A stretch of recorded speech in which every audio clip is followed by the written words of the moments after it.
महाभारत की कथा में द्रौपदी का चीरहरण एक ऐसी घटना थी जिसने पूरे युग को झकझोर के रख दिया। लेकिन युद्ध के बाद ऐसा क्या हुआ कि द्रौपदी रात के अंधेरे में अकेले चुपचाप कर्ण से मिलने गई? उसी कर्णना से जिसने द्रौपदी को भरी सभा में वैश्या कहा और चीरहरण के समय सबसे ज्यादा इस कार्य के लिए दुर्योधन को उकसाया। आखिर क्या वजह रही होगी इन सब के पीछे? जानिए आज की इस वीडियो में द्रौपदी का चीरहरण महाभारत के सबसे महत्वपूर्ण और भावनात्मक प्रसंगों में से एक है। ये घटना कुरु सभा में हुई थी और इसके पीछे कई कारण थे जो व्यक्तिगत अहंकार, षड्यंत्र और धर्म के पतन को दर्शाते हैं। आइए समझते हैं कि द्रौपदी का चीरहरण क्यों हुआ। युधिष्ठिर जुए के खेल में भाग लेते हैं जहां शकुनी कपट से उन्हें हराता है। युधिष्ठिर पहले अपने राज्य, धन और भाइयों को हार जाते हैं। जब द्रौपदी को दांव पर हारने के बाद सभा में बुलाया जाता है तो वह क्रोधित और आहत होती है। दुर्योधन द्रौपदी का अपमान करने के उद्देश्य से उसे जबरन दरबार में लाने का आदेश देता है। दुःशासन द्रौपदी को घसीटते हुए सभा में लाता है और उसका चीरहरण करने की कोशिश करता है। उस समय सभा में भीष्म, कर्ण, द्रोणाचार्य, विदुर जैसे महापुरुष मौजूद थे, लेकिन वे चुप रहते हैं। कोई भी द्रौपदी की रक्षा नहीं करता, जिससे धर्म और न्याय का पतन दिखाई देता है। अंत में वे द्रौपदी को भी जुए में दांव पर लगा देते हैं और हार जाते हैं। इस समय कर्ण द्रौपदी को वैश्या तक पुकारता है और उसकी बेइज्जती होते हुए भी देखना चाहता है, लेकिन कृष्ण भक्ति ने उसे शर्मसार होते हुए बचा लिया। इस घटना के बाद युद्ध हुआ।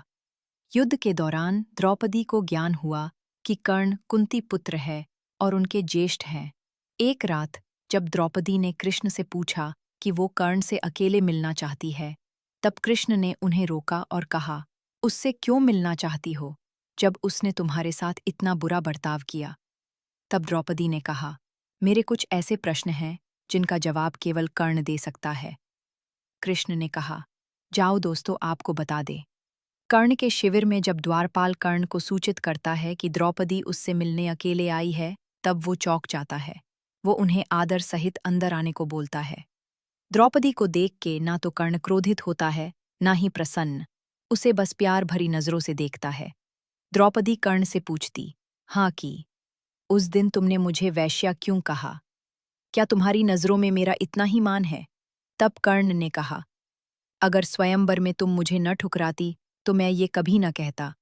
द्रौपदी ने कहा कि अगर मैंने तुमसे विवाह किया होता तो क्या होता? कर्ण बोला, जो अभी हुआ वो ना हुआ होता। तुम मेरी पत्नी होती और ये युद्ध भी ना हुआ होता। ये सुनकर द्रौपदी की आंखें भर आईं। द्रौपदी बो ने कर्ण से पूछा, क्या तुम अब भी मुझसे प्यार करते हो? कर्ण ने कहा, हाँ हाँ, आज भी मैं तुमसे प्यार करता हुआ, लेकिन मैं तुमसे माफी मांगना चाहता हूँ उस कृत्य के लिए। द्रौपदी ने कहा, मैंने तो उस दिन ही आपको माफ कर दिया था जब मुझे पता चला कि आप कुंती पुत्र हैं। कर्ण द्रौपदी के सामने झुककर क्षमा मांगता है।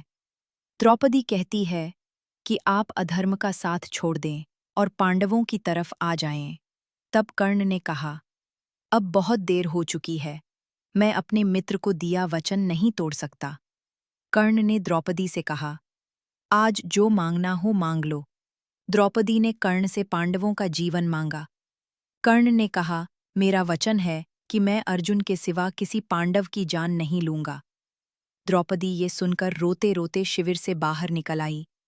मित्रों, युद्ध में मरते समय कर्ण ने द्रौपदी से फिर से माफी मांगी और कृष्ण से कहा, द्रौपदी के आंसू व्यर्थ न जाएं दोस्तों। कर्ण और द्रौपदी की ये मुलाकात कोई नहीं जानता।